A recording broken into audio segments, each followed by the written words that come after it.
कुरुक्षेत्र के युद्ध भूमि में जब अर्जुन का मन फिर से संशय में डूब जाता है, तब भगवान श्री कृष्ण अंतिम और सबसे गूढ़ ज्ञान देने वाले हैं। यह है गीता का अंतिम अध्याय, जहाँ कर्म, ज्ञान, भक्ति और संन्यास सबका सार एक साथ मिलता है। आज हम जानेंगे मोक्ष संन्यास योग का रहस्य, कैसे मनुष्य कर्म करते हुए भी मुक्त हो सकता है। अर्जुन पूछते हैं, हे कृष्ण, संन्यास और त्याग में क्या अंतर है?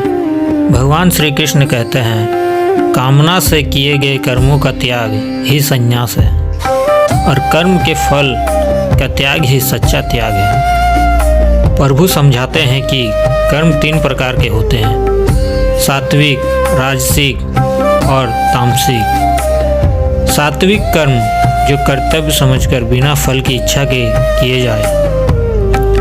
राजसिक कर्म जो अहंकार और फल की इच्छा से किए जाए। तामसिक कर्म जो अज्ञान और बिना सोच समझे किए जाए। श्री कृष्ण आगे बताते हैं, ज्ञान भी 3 प्रकार का है, कर्ता भी 3 प्रकार का है, बुद्धि और धृति भी 3 प्रकार के हैं।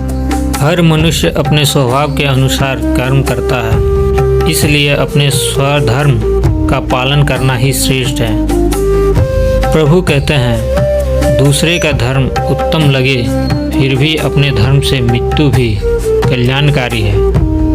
और फिर आता है गीता का सबसे प्रसिद्ध श्लोक, सर्वधर्मान परित्यज्य मामेक्य शरण वर्ज अहा त्वा सर्व पापैः मोक्षायिनी मां शुचि। अर्थात सब धर्मों को त्याग कर मेरे शरण में आ जाओ, मैं तुम्हें सभी पापों से मुक्त कर दूंगा। शोक मत करो। यही है गीता का अंतिम संदेश। पूर्ण समर्पण, पूर्ण विश्वास और पूर्ण निष्काम कर। जब मनुष्य अपना अहंकार त्याग देता है और ईश्वर के समर्पित हो जाता है, तभी उसे सच्ची शांति और मोक्ष की प्राप्त होती है। कुरुक्षेत्र की भूमि पर अर्जुन का भ्रम मिट चुका था। उनकी आंखों में अब दृढ़ निश्चय था। उन्होंने कहा, नष्टो मोहे स्मृति लंब, मेरा मोह नष्ट हो गया है, अब मैं आपके आदेश का पालन करूंगा। और यही संदेश हर मानव के लिए है। अपने कर्तव्य को पहचानो, फल की चिंता छोड़ो और प्रभु पर विश्वास रखो।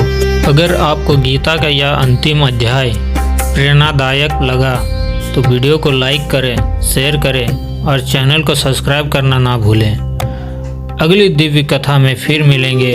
जय श्री कृष्ण।